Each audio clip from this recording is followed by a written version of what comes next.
गुजरात સાથે હું છું સિદ્ધાર્થ ધોળકિયા। સમાચારની શરૂઆત કરીએ વિસ્તારથી। પ્રધાનમંત્રી મોદીના નિવાસસ્થાને મહત્વની બેઠક યોજાઈ રહી છે।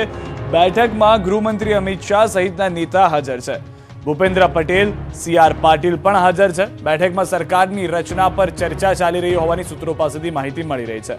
કેબિનેટ વિસ્તરણના મુદ્દા પર પણ ચર્ચા ચાલી રહી છે। કેટલા કેબિનેટ કક્ષાના મંત્રી હશે, કેટલા રાજ્ય કક્ષાના મંત્રી હશે, કેટલા નવા ચહેરા, કોને રિપીટ કરવામાં આવે, 156 ધારાસભ્યો જીતીને આવ્યા છે, કોને સ્થાન મળશે જોવું પણ મહત્વનું છે।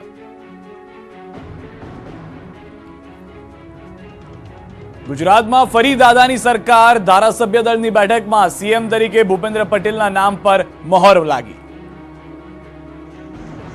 રાજ્યમાં ફરી બની રહી છે ભૂપેન્દ્ર પટેલ સરકાર। ગુજરાતની ધુરા ફરી સંભાળશે દાદા એટલે કે ભૂપેન્દ્રભાઈ પટેલ। ફરીથી ભૂપેન્દ્રભાઈ પટેલ એટલે કે મારી વરણી થઈ છે એ જવાબદારી નિભાવવા માટેની આપ સૌ સાથે મળી અને નિભાવીશું। ધારાસભ્ય દળની બેઠકમાં મુખ્ય પ્રધાન તરીકે ભૂપેન્દ્ર પટેલના નામ પર મહોર લાગી છે। ગાંધીનગરના હેલિપેડ ગ્રાઉન્ડમાં 12 ડિસેમ્બરે શપથવિધિ સમારોહ યોજાશે। બપોરે 1 થી 3 વાગ્યા દરમિયાન ભૂપેન્દ્ર પટેલ શપથ ગ્રહણ કરશે, જ્યારે મંત્રીમંડળના શપથ માટે અન્ય દિવસ નક્કી કરાશે। આ અગાઉ ભાજપ ધારાસભ્ય દળની મળેલી બેઠકમાં મુખ્યમંત્રી તરીકે ભૂપેન્દ્ર પટેલના નામનો પ્રસ્તાવ મુકાયો, જેને સર્વાનુમતે પાસ કરાયો, જેમાં નિરીક્ષક તરીકે રાજનાથ સિંહ, યેદુરપ્પા અને અર્જુન મંડા પણ હાજર રહ્યા હતા। બાદમાં મુખ્યમંત્રી ભૂપેન્દ્ર પટેલ, સીઆર પાટીલ સહિતના નેતાઓએ રાજભવન પહોંચી રાજ્યપાલ સાથે મુલાકાત કરી અને નવી સરકાર રચવાનો દાવો રજૂ કર્યો। શ્રી ભૂપેન્દ્રભાઈ પટેલ એમના નામની દરખાસ્ત કરી હતી અને અન્ય 6 જેટલા ધારાસભ્યોએ આ દરખાસ્તને ટેકો આપ્યો હતો અને આદરણીય શ્રી ભૂપેન્દ્રભાઈ પટેલ એમને નેતા તરીકે સર્વસંમતિથી ચૂંટીને આજે અમે એનો પત્ર આદરણીય શ્રી મહામહિમ ગવર્નર સાહેબને આપ્યો છે।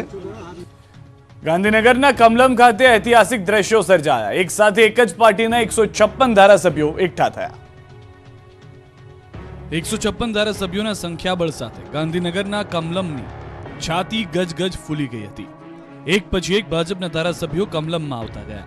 ઐતિહાસિક જીતથી જ નહીં પરંતુ રેકોર્ડ બ્રેક જીત સાથે તમામ ધારાસભ્યો ધારાસભ્ય દળના નેતાની પસંદગી માટે એકઠા થયા। કમલમ પહોંચી રહેલા આ એ ચહેરાઓ છે જેઓએ ભાજપને 156ના ઐતિહાસિક આંક સુધી પહોંચાડવાનું કામ કર્યું। તમામ ધારાસભ્યોની હાજરી વચ્ચે ભાજપ પ્રદેશ પ્રમુખ સીઆર પાટીલ અને ભૂપેન્દ્ર પટેલની અધ્યક્ષતામાં ધારાસભ્ય દળની બેઠક મળી। બેઠક બાદ રૂપાણીએ પણ ભૂપેન્દ્ર પટેલના નામને વધાવી લીધું। અમે બધાએ શુભકામનાઓ પાઠવી છે।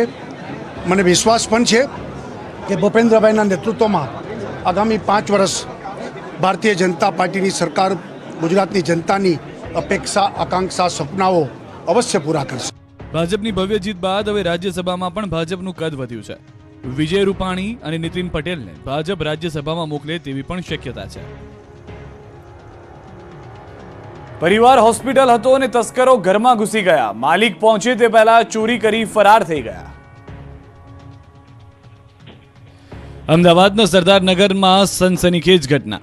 અહીં રહેતા વૃદ્ધા 10 દિવસથી હોસ્પિટલમાં દાખલ હતા। પરિવારના સભ્યો પણ હોસ્પિટલમાં હતા। ત્યારે જ મોકો જોઈને તસ્કરો ઘરમાં ઘૂસી ગયા। વહેલી સવારે ઘરમાં ઘૂસેલા ચોરને ખબર નહોતી કે તેઓની એન્ટ્રી સીસીટીવીમાં કેદ થઈ છે। દ્રશ્યમાં જોઈ શકાય છે કે ચોરીના ઈરાદા સાથે 2 ચોર ઘરમાં ઘૂસે છે। કિંમતી વસ્તુઓ અને રોકડ માટે તેઓ ઘરમાં આમથી તેમ આટા મારતા નજરે પડ્યા, પરંતુ ટેકનોલોજીની સામે આ ચોરોના હાથ કદાચ ટૂંકા પડ્યા। ઘરમાં લાગેલા મોશન સેન્સર કેમેરાનું ફોનમાં નોટિફિકેશન આવ્યું, જેમાં ચોર ઘરમાં ઘૂસેલા દેખાયા અને એ સાથે જ પરિવારને ખબર પડી ગઈ કે ચોર ઘરમાં ઘૂસ્યા છે। તેઓએ ત્યાંથી ચોરની બૂમો પાડતા કેમેરાના સ્પીકરમાં ચોરને અવાજ સંભળાઈ ગયો। કેમેરાનો અંદાજ આવતા ચોરોને જે હાથમાં આવ્યું તે લઈને નાસી છૂટ્યા। જ્યારે ઘરમાં ચોર ઘૂસી આવ્યાની જાણ થતાં પરિવાર ઘરે પહોંચ્યો ત્યારે જોયું તો ઘરનો મુખ્ય દરવાજાનું તાળું તૂટેલું હતું। ઘરની અંદર તપાસ કરતા જાણવા મળ્યું કે તિજોરીમાંથી ઘરેણાં અને રોકડ સહિત કુલ 1.5 લાખની ચોરી થઈ હતી। કોડીનારના ડોળાસામાં એક્સપાયરી થયેલી દવાઓનો મોટો જથ્થો મળતા ખળભળાટ મચી ગયો। જિલ્લા આરોગ્ય અધિકારીએ આપ્યા તપાસના આદેશ। આ વિડિયો જુઓ। અહીં દવાનો ખડકલો છે। મકાનના રૂમમાં જ્યાં જુઓ ત્યાં માત્ર દવા જ। સરકારે કરોડો રૂપિયાનું આંધણ મૂકી લોકોની સુખાકારી માટે ગીર સોમનાથના ડોળાસા સામૂહિક આરોગ્ય કેન્દ્રમાં દવા મોકલાવી હતી, પરંતુ ઉચ્ચ અધિકારીઓની આડોડાઈ અને નીરસ વલણના કારણે આ કરોડો રૂપિયાની દવાનો જથ્થો ધૂળ ખાઈ રહ્યો છે. આ વાત હજુ પણ બહાર ન આવી હોત, પરંતુ ગ્રામ પંચાયતના કેટલાક આગેવાનોને આ અંગે જાણ થઈ તેમણે સ્થળ પર જઈ સમગ્ર મામલાને ઉજાગર કર્યો અને હવે આ દવાનો જથ્થો મળી આવતા સમગ્ર પંથકમાં હડકંપ મચી ગયો અને હેલ્થ વિભાગના અધિકારીઓ દોડતા થયા. અધિકારીઓ પાસે પડતર દવા અંગે કોઈ જ જવાબ નહોતો. 2 વર્ષ પહેલા આ દવાનો જથ્થો સામૂહિક આરોગ્ય કેન્દ્રને આપવામાં આવ્યો હતો, પરંતુ આરોગ્ય તંત્ર પાસે જાણે કે સમય જ નથી અને બીજી તરફ દવા વગર લોકો ટળવળી રહ્યા હતા. આશરે 1 કરોડથી વધુનો જથ્થો હોવાનું જાણવા મળી રહ્યું છે. દર્દીઓને દવા નિઃશુલ્ક આપવાની થતી હોય છે, પરંતુ જે હવે આ તમામ દવાઓ નકામી થઈ ગઈ. આટલો દવાનો જથ્થો મળી આવતા આગેવાનો પણ વિચારતા થઈ ગયા. ત્યારે સવાલ એ થાય કે હોસ્પિટલની દેખરેખ જેમની જવાબદારી હશે એ અધિકારીના ધ્યાનમાં કેમ આ દવાનો જથ્થો ન આવ્યો? કાતિલ ઠંડીથી આબુ છૂટવાઈ ગયું. આજે પણ 0 ડિગ્રી તાપમાને આબુને થીજવી નાખ્યું. હિલ સ્ટેશન માઉન્ટ આબુમાં હાડ થીજવતી ઠંડી. સતત બીજા દિવસે 0 ડિગ્રી તાપમાનથી લોકો છૂટવાયા. તાપમાનનો પારો ગગડી જવાને કારણે મેદાની વિસ્તારો સહિત અન્ય સ્થળોએ બરફના થર જામેલા જોવા મળ્યા. ત્યારે ગુજરાત સહિત અન્ય રાજ્યોમાંથી માઉન્ટ આબુ પહોંચેલા પ્રવાસીઓએ આબુની કડકડતી ઠંડીની મજા માણી. હવામાન નિષ્ણાંતોનું માનવું છે કે આગામી દિવસોમાં તાપમાનમાં વધુ ઘટાડો નોંધાશે. ડિસેમ્બરનું પહેલું અઠવાડિયું માઉન્ટ આબુમાં કડકડતી ઠંડીનો અહેસાસ કરાવે છે અને આ વખતે પણ એવું જ થયું. માઉન્ટ આબુમાં છેલ્લા 2 દિવસથી લઘુત્તમ તાપમાન 0 ડિગ્રી એટલે કે ફ્રીઝિંગ પોઈન્ટ પર નોંધાયું હતું. વાહનોની છત પર બરફની જાડી ચાદર જામી ગઈ હતી. પ્રવાસીઓની કાર પર બરફના થર દેખાયા, તો બીજી તરફ ઘાસના મેદાનોમાં પણ ઝાકળની સફેદ ચાદર જોવા મળી. આ સાથે હોટલની બહાર રાખવામાં આવેલા કાચના ટેબલ પર પણ ઝાકળ પથરાઈ ગયા હોય એટલી હદે ઠંડી પડી. આગામી દિવસોમાં પર્વતીય પર્યટન સ્થળ માઉન્ટ આબુનું લઘુત્તમ તાપમાન સતત નીચું જતું જશે. આ સાથે સમગ્ર ઉત્તર ભારતમાં ફૂંકાતા ઠંડા પવનને કારણે અહીં લઘુત્તમ તાપમાનમાં વધુ ઘટાડો નોંધાશે. તંત્રના પાપે ખેડૂતોની મહેનત પર પાણી ફરી વળ્યું છે. કેનાલ ઓવરફ્લો થતા ઘઉંનો ઊભો પાક તબાહ થઈ ગયો. માયનોર કેનાલ ઓવરફ્લો થતા કડી તાલુકાના ખેડૂતોને મોટો આર્થિક ફટકો પડ્યો. દ્રશ્યોમાં જોઈ શકાય છે કે ભર શિયાળે ખેતરોમાં જળબંબાકારની સ્થિતિ છે. કડીના સિદ્રાણા ગામે માયનોર કેનાલ ઓવરફ્લો થતા ઘઉંના ઊભા પાકમાં પાણી ફરી વળ્યા. ખેતરો બેટમાં ફેરવાઈ ગયા હોય એવા દ્રશ્યો સામે આવ્યા. નરસીપુરા ગામની સીમમાંથી સૌરાષ્ટ્ર તરફ જતી મુખ્ય નર્મદા કેનાલમાંથી પસાર થાય છે. આ માયનોર કેનાલ ઓવરફ્લો થતા સિદ્રાણા ગામના 15થી વધુ વીઘાના ખેતરોમાં પાણી ફરી વળતા ખેડૂતોને રોવાનો વારો આવ્યો. ખેડૂતોએ ખેતરમાં ઘઉં તેમજ પશુઓ માટે ઘાસચારાનું વાવેતર કરેલું હતું, પરંતુ કેનાલ ઓવરફ્લો થતા સમગ્ર ખેતરોમાંથી પાક તબાહ થઈ ગયો. ખેતરોમાં પાણી ફરી વળતા પશુઓ માટેના ઘાસચારાને નુકસાન થયું, તેમજ 100 મણ ડાંગરના કટ્ટા ખેતરમાં મૂકેલા હતા તેમાં પણ પાણી ફરી વળતા મોટું નુકસાન થયું. કડી પંથકમાં કેનાલ ઓવરફ્લો થવાની ઘટનાઓ અનેકવાર બનતા આવી જ છે. જે રીતના પાકને નુકસાન થતું હોય છે, તેમ છતાં તંત્ર દ્વારા કોઈ જ નક્કર કામગીરી ન કરાતા ખેડૂતોમાં ભારોભાર રોષ ભભૂકી ઉઠ્યો છે. સુરેન્દ્રનગરના વિઠ્ઠલગઢ કલ્યાણપુરા વચ્ચેથી પસાર થતી ગાંગડ સબ માઇનોર કેનાલમાં ગાબડું પડ્યું. ખેડૂતોના શિયાળુ પાક ઘઉં, રાયડો, એરંડા જેવા ઉભા પાકમાં પાણી ફરી વળતા ખેડૂતોમાં રોષ જોવા મળ્યો છે. જવાબદાર અધિકારીઓ સામે કાયદેસરની કાર્યવાહી કરવામાં આવે તેવી ખેડૂતો માંગ કરી રહ્યા છે. અનેકવાર ઉચ્ચ કક્ષાએ રજૂઆત છતાં સમારકામ નહીં કરવામાં આવતા ખેડૂતો પરેશાન છે. ભર શિયાળે ડેમમાં આવ્યા ધસમસતા પાણી. ભાદર 2 ડેમમાંથી પાણી છોડાતા ખેડૂતોને મોટી રાહત થઈ. ધસમસતા અને ઘૂઘવાતા આ પાણીના દ્રશ્યો ચોમાસાના સમયના નથી. આ દ્રશ્યો ભર શિયાળાના છે. ડેમમાંથી વહી રહેલા ધસમસતા પાણીના આ દ્રશ્યો ધોરાજીના ભાદર 2 ડેમના છે. ધોરાજી નજીક આવેલ ભાદર 2 ડેમમાંથી સિંચાઈ માટે પાણી છોડવામાં આવ્યું છે. ભાદર 2 ડેમના 3 દરવાજા 4 ફૂટ ખોલવામાં આવ્યા છે, જેમાં 32,000 ક્યુસેક પાણી છોડવામાં આવ્યું. ડેમના દરવાજા ખોલાતા જ પાણીનો પ્રવાહ વહી નીકળ્યો અને સાથે જ કુતિયાણાના કેટલાય ગામોના ખેતરોની તરસ છીપાશે. પુષ્કળ પાણી છોડાતા કુતિયાણા અને ઘેડ પંથકના 100 ગામના ખેડૂતોને સિંચાઈ માટેનો લાભ થશે. મહત્વનું છે કે દર વર્ષે કાંદલ જાડેજા સિંચાઈ માટે સ્વખર્ચે પાણી છોડાવે છે અને આ વખતે પણ તેમણે પોતાના ખર્ચે પાણી છોડાવ્યું. પાણી છોડાતા કુતિયાણાના અને ઘેડ પંથકના ખેડૂતોમાં ખુશીની લહેર છવાઈ ગઈ. ધોરાજી પંથકના ખેડૂતોને રડાવી રહી છે ગરીબોની કસ્તુરી. કુદરતના મારના કારણે ખેડૂતોને ડુંગળી પકવતા માઠી બેઠી છે. આ દ્રશ્યો છે રાજકોટ જિલ્લાના ધોરાજી પંથકના. અહીંના ખેડૂતોએ આ વખતે સારા ભાવ મળશે તેવી આશાએ હોશે હોશે ડુંગળીનું મોટા પાયે વાવેતર તો કર્યું. ડુંગળીનો પાક પણ તૈયાર થવા લાગ્યો. ત્યારે જ ડબલ ઋતુએ ડુંગળીના પાક પર પ્રહાર કરતા ડુંગળીનો પાક બગડવા લાગ્યો. અન્નદાતાની મહેનત પર પાણી ફરી વળવાની શરૂઆત થઈ જતા ધરતીપુત્રોને રાતા પાણીએ રડવાનો વારો આવ્યો. ખેડૂતોની પણ જાણે કુદરત પરીક્ષા લેતું હોય તેવું લાગે છે. એક તરફ આકાશી આફતના કારણે ડુંગળીનો પાક ગુમાવવાનો વારો આવ્યો છે. ઠંડીમાં ભારે ગરમી પડવાનું શરૂ થતાં ખેતરમાં ઉભેલી ડુંગળીમાં રોગ આવી ગયા છે. બીજી તરફ ડુંગળીના ભાવ પણ પૂરતા નહીં મળતા હવે દેવાના ડુંગર તળે દબાઈ જવાની નોબત આવી છે. ત્યારે ડુંગળીના સારા ભાવ મળે તેવી માંગ ખેડૂતો કરી રહ્યા છે. સ્થિતિ એ થઈ ગઈ છે કે ખેડૂતોને હવે બિયારણ અને મોંઘા ભાવની જંતુનાશક દવાનો ખર્ચ પણ માથે પડી રહ્યો છે. ખેડૂતોના મોઢા સુધી આવેલો કોળિયો ચૂનવાઈ જતા હવે અન્નદાતાની સરકાર ફિકર કરે તે જરૂરી છે. ડરામણા દીપડાએ બારડોલી અને અરવલ્લી પંથકમાં ડર ફેલાવ્યો. જોકે બારડોલીમાં દીપડો પકડાઈ ગયો. ખૂંખાર દીપડો સકંજામાં આવી જતા કુવાડિયા ગામના લોકોમાં હાશકારો થયો. સુરત જિલ્લાના બારડોલી તાલુકાના છેવાડાના કુવાડિયા ગામે દીપડો પાંજરે પુરાયો છે. કુવાડિયા ગામે છેલ્લા ઘણા દિવસોથી દીપડો આંટાફેરા મારતો હતો, જેના કારણે ગ્રામજનોમાં ભયનો માહોલ હતો. 4 વર્ષીય દીપડો વન વિભાગે ગોઠવેલી જાળમાં ફસાયો અને પાંજરામાં આવી ગયો. ગામમાં હાહાકાર મચાવનારો દીપડો પકડાઈ જતા ખેડૂતોએ પણ રાહતનો શ્વાસ લીધો. આ તરફ અરવલ્લી પંથકમાં પણ એક સાથે 3 દીપડાએ દેખા દીધી. મોડાસાના લાલપુર નજીક ડુંગર પર દીપડા હોવાની જાણ થતા ગામ લોકોમાં ફફડાટ ફેલાયો. બોલો, હવે તો હરણે લીધી છે એટીએમની મુલાકાત. અમરેલીમાં આવો વિડીયો વાયરલ થયો. સિંહ અને દીપડાની લટાર અમરેલી પંથકમાં સામાન્ય ઘટના બની ગઈ છે, પરંતુ હવે તો હરણ પણ શહેર સુધી સવાર કરી રહ્યા છે. અમરેલીમાં ધારીમાં અચાનક હરણ આવી ગયું. ધારી શહેરમાં હરણના દ્રશ્યો સામે આવ્યા. આ હરણે તો એટીએમની મુલાકાત લઈ લીધી. વહેલી સવારે એટીએમમાં ફસાયેલા હરણના દ્રશ્યો જોવા મળ્યા. શ્વાનથી બચવા એટીએમમાં હરણ ઘૂસ્યું હોવાનું માનવામાં આવી રહ્યું છે. જોકે એટીએમમાં ઘૂસ્યા બાદ હરણ અંદર જ ફસાઈ ગયું. સવારે એટીએમમાંથી બહાર નીકળવાના હરણ ફાંફા મારી રહ્યું હતું. બહાર નીકળવાની મથામણ કરતા હરણનો વિડીયો સોશિયલ મીડિયામાં વાયરલ થયો.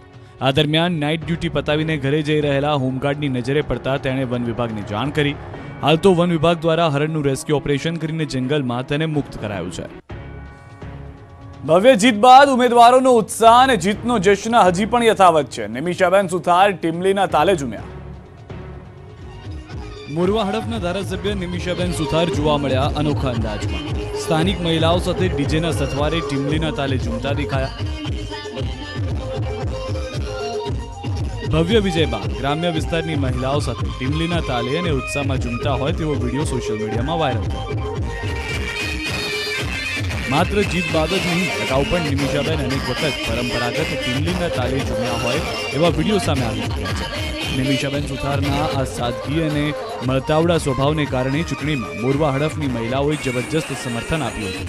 પુરુષ મતદારો કરતાં મહિલા મતદારોએ વધુ મતદાન કરી નિમિષાબેનને ભવ્ય વિજય અપાવ્યો.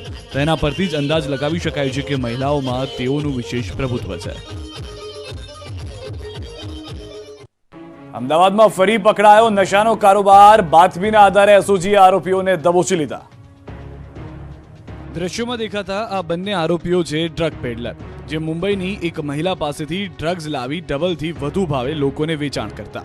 આરોપી અલ્લા રખા ઉર્ફે અડુ શેખ અને ઇકબાલ ખાન પઠાણ મૂળ રિક્ષા ડ્રાઇવિંગનું કામ કરે છે, પણ છેલ્લા એકાદ વર્ષથી રિક્ષા ડ્રાઇવિંગના ધંધામાં વધુ કમાણી ન થતા તેઓએ ડ્રગ્સ વેચવાનું શરૂ કર્યું. આરોપીઓ રામોલના જનતાનગર, દાણી લીમડા અને સારંગપુર પાણીની ટાંકી તથા રિવરફ્રન્ટ પાસે લોકોને ડ્રગ્સ વેચતા. આરોપીઓ પાસેથી એસઓજીએ 12 લાખનું એમડી ડ્રગ્સ કબજે કર્યું, જે ડ્રગ્સનો જથ્થો મુંબઈના માંડવીની અમરીન ખાન પાસેથી લાવતા અને અમદાવાદમાં અલગ અલગ શહેરોમાં વેચતા હતા. માત્ર વધુ નાણાં કમાવાની લાલચમાં અને પોતાના ડ્રગ્સના ખર્ચા પૂરા કરવા 2 પેડલરો 1 વર્ષથી લોકોને ડ્રગ્સ આપતા.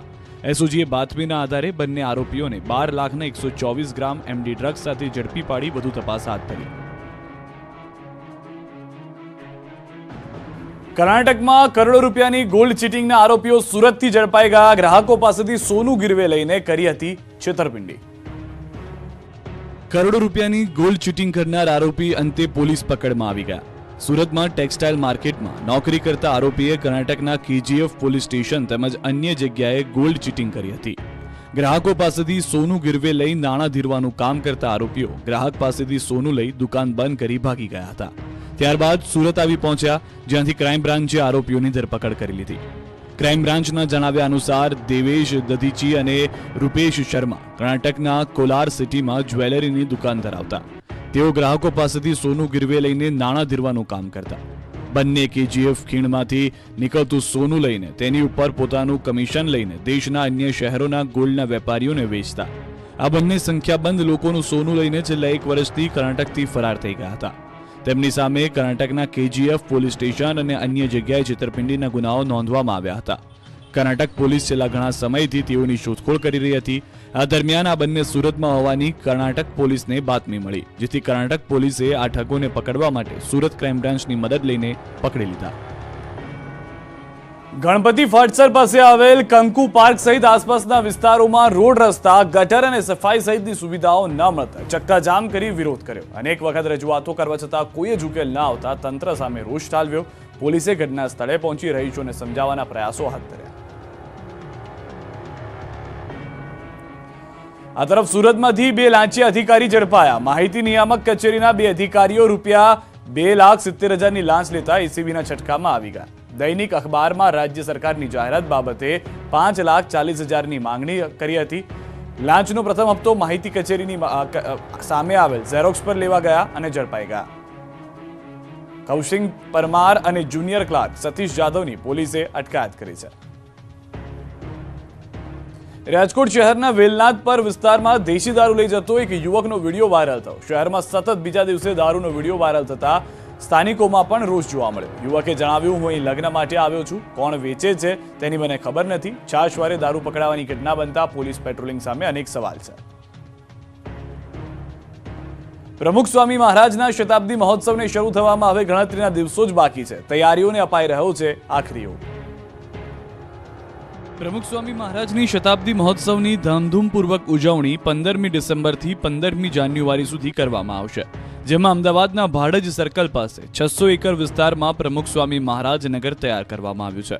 કલાત્મક સાંસ્કૃતિક પ્રવેશદ્વાર, પ્રમુખ સ્વામી મહારાજની ભવ્ય સ્મારક પ્રતિમા, ભવ્ય અક્ષરધામ મહામંદિરનું અતુલ્ય યાત્રા, વિવિધ પ્રેરણાઓ આપતા પ્રદર્શન ખંડો, બાળકો માટે સાંસ્કૃતિક બાળનગરી, ટેલેન્ટ શોનું પણ આયોજન છે. આ ઉપરાંત વિવિધ પ્રસ્તુતિઓ, યજ્ઞ પુરુષ સભાગૃહમાં વિવિધ કાર્યક્રમ, લાઇટ એન્ડ સાઉન્ડ શો, જ્યોતિ ઉદ્યાન, રંગબેરંગી પ્રેરણાત્મક રચના જોવા મળશે. લેન્ડસ્કેપ, સર્વધર્મ સંવાદિતતાનું પ્રયાગ તીર્થ તથા રાષ્ટ્રીય અને આંતરરાષ્ટ્રીય વિદ્યાર્થ પરિષદો, પ્રેમવતી ઉપહાર ગૃહના સમાવેશ આ પ્રમુખ સ્વામી નગરમાં કરવામાં આવ્યો છે. પ્રમુખ સ્વામી મહારાજની આ શતાબ્દી મહોત્સવની ભવ્યતા અને દિવ્યતા અલૌકિક હોવાનો દાવો કરાયો છે. 14 ડિસેમ્બરે પ્રધાનમંત્રી નરેન્દ્ર મોદી શતાબ્દી મહોત્સવનું ઉદ્ઘાટન કરશે. ઉદ્ઘાટનને લઈને તૈયારીઓ પણ આરંભી દેવામાં આવી છે અને 15 ડિસેમ્બરે હરિભક્તો માટે આશા તાપી મહોત્સવ બપોર બાદ ખુલ્લું મૂકવામાં આવશે. ડિસેમ્બર મહિનામાં પ્રવાસીઓની અવરજવર વધતી જ હોય છે. વિદેશથી પણ લોકો ગુજરાત આવતા હોય છે. મુસાફરોમાં વધારો થતાં ફ્લાઇટ ફૂલ થઈ જાય છે અને ટિકિટ દરમાં પણ વધારો થઈ જતો હોય છે.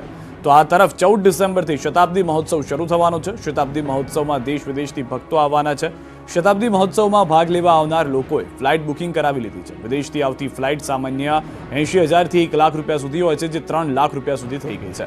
અલગ અલગ દેશમાંથી મહાનુભાવો અને મંત્રીઓ પણ શતાબ્દી મહોત્સવમાં ભાગ લેવા આવશે.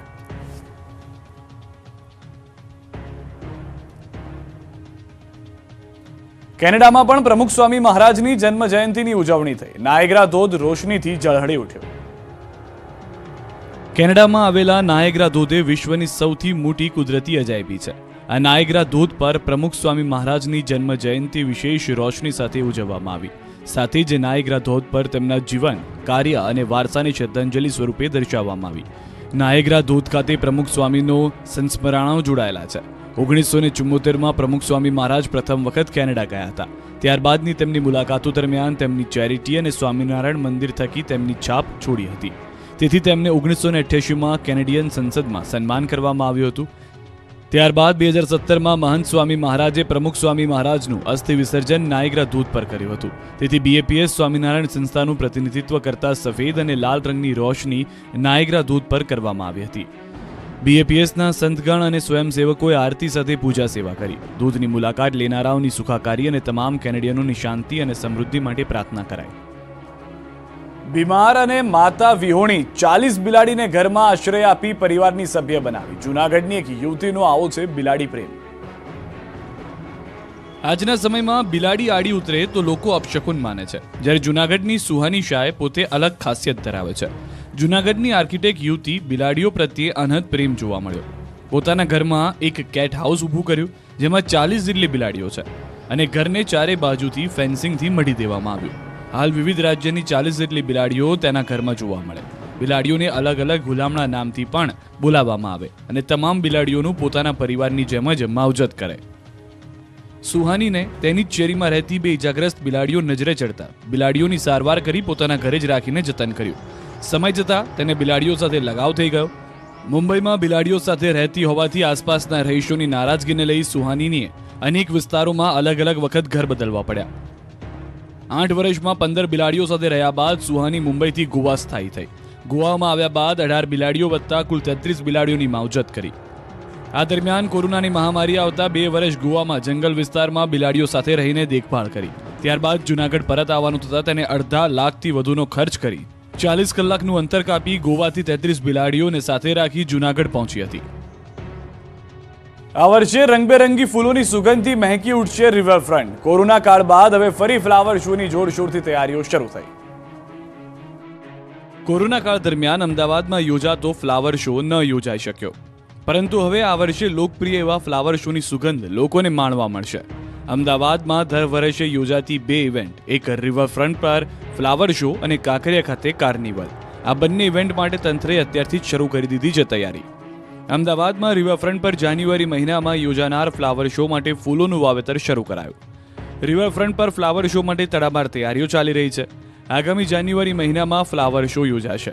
આ વખતે પણ અલગ અલગ પ્રકારના ફૂલ આ ફ્લાવર શોની શોભા વધારશે, સુગંધ પણ વધારશે. ફ્લાવર શો 2023માં થાઇલેન્ડના તમામ ફ્લાવર જોવા મળશે. ફ્લાવર શો ભવ્યથી ભવ્ય થાય તે માટે પૂરજોશમાં કામગીરી શરૂ કરાઈ છે. અમદાવાદ રિવરફ્રન્ટ પર દર વર્ષે ફ્લાવર શોનું આયોજન કરવામાં આવે છે, પરંતુ કોરોનાના કારણે ફ્લાવર શોનું આયોજન થઈ શક્યું નહોતું. જ્યારે પણ ફ્લાવર શોનું આયોજન થયું છે ત્યારે લાખો લોકો ફ્લાવર શો જોવા રિવરફ્રન્ટ પર ઉમટી પડતા હોય છે. હવે અંતમાં નજર કરીએ ટોપ 3 ખબરો પર. ગુજરાતમાં ફરી ભૂપેન્દ્ર પટેલ સરકાર